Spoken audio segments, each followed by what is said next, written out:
Гречко Юрий Вадимович, 36 лет, город Нижний Новгород. Штабной офицер, майор. Секретчик.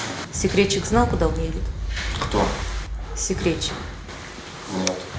А почему в российской армии секреты от секретчиков?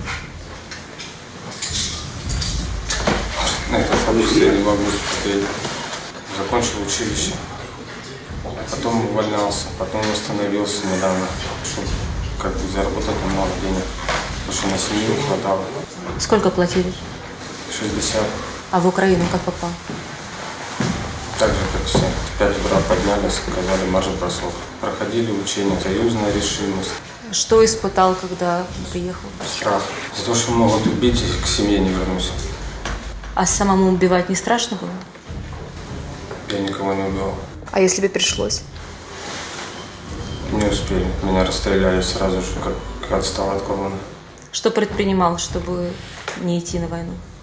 Да нечего было принимать. Все прекрасно знают, что было. Что? Дисбат. Лучше убивать, чем дисбат? Так я же объясняю, я штабной офицер, мы не убиваем. Семья есть? Да. А дети? Дети маленькие. Сколько лет? 4. Второго брака 11. Они знают, что папа воевать пошел с Украины? Думаю, теперь знают уже. Какая страна Украина? Какие люди здесь? Хорошая, нормально. Приняли, получил ранение, показали первую помощь, накормили, напоили, дали где спать. Не бьют, не обижают. Зачем воевать с Украиной? Не нужно воевать. Исполнять преступные приказы. Не преступление? Преступление. Сюда не едьте. Украинцы, народ Украины хороший, хочу вернуться. Стыдно.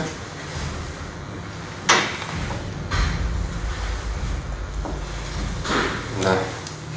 Кем ты считаешь вашего президента? Никем.